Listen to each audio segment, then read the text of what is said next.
Being nice has never saved anyone from the brutal jaws of reality. The world doesn't reward kindness, it exploits it. The polite get trampled, the gentle get ignored, and those who kneel before social approval are the first to be forgotten. You've been taught to smile, to forgive, to turn the other cheek, but all that's ever done is put a bigger target on your back. This isn't morality, it's self-imposed castration. Nice is a disguise, a survival mechanism bred into the weak.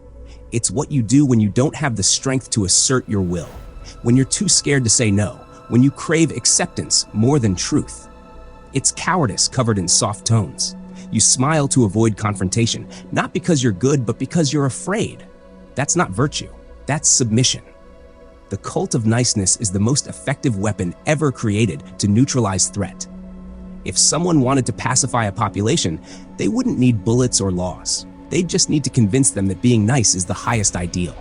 And so here we are, civilized, tamed, and shackled with pleasantries. We apologize when we're angry. We smile when we're hurt. We shake hands with those who betray us. What a masterpiece of control. You've been conditioned to think power is evil, that dominance is ugly, and that the moral thing is to serve. You've been sold an ideology where saints are celebrated and predators are punished. But reality has always belonged to the strong. Lions don't ask sheep for permission, they devour them.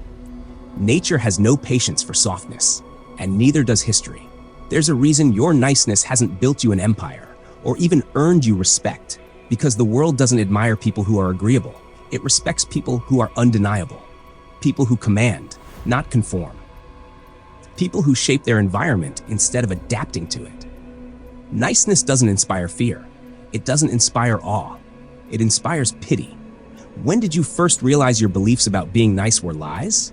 Maybe it was when you gave more than you got, when you stayed quiet to keep the peace and still got hurt, when you watched someone ruthless win while you stayed humble and lost. That wasn't a glitch in the system. That is the system. Niceness is not a ladder. It's a leash. This is your wake-up call. If you're waiting for your kindness to be noticed, for karma to balance the scales, for goodness to earn you power, you'll be waiting forever. The world is not moral, it's strategic, and your sincerity is just another lever to be pulled by someone who isn't. Nietzsche did not whisper, he roared. He called morality a lie, compassion a weakness, and virtue a cage.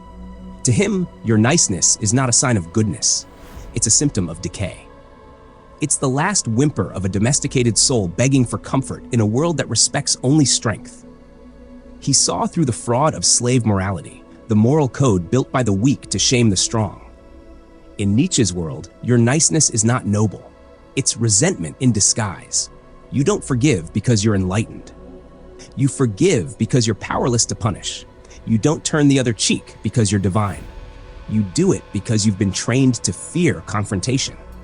He spoke of the last man, the modern human who avoids risk, worships comfort, and believes that niceness is a form of progress.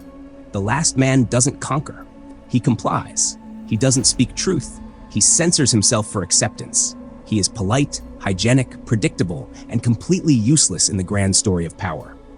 Nietzsche believed in the Übermensch, the one who rises above herd instincts, carves his own path, and shatters the values that restrain him. The Übermensch isn't nice. He is dangerous, disciplined, and self-determined. He doesn't seek approval. He demands recognition. And he gets it through mastery, not manners. To be nice is to be forgettable. To be feared is to be immortal.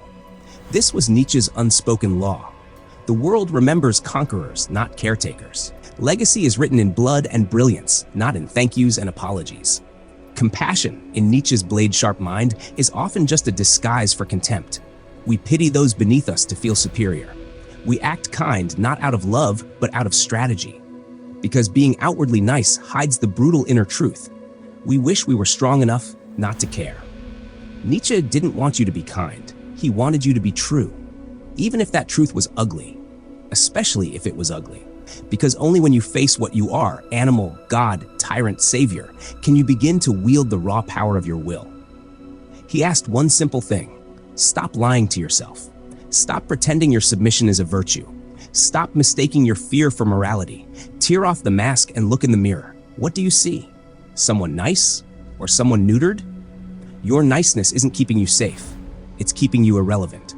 Nietzsche's blade isn't here to comfort you. It's here to cut you free.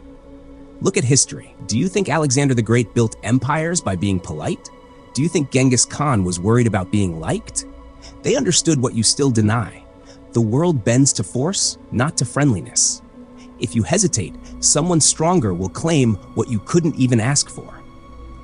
The Romans didn't become gods of war by saying sorry. They dominated because they believed in their right to power. They were brutal, efficient, unapologetic.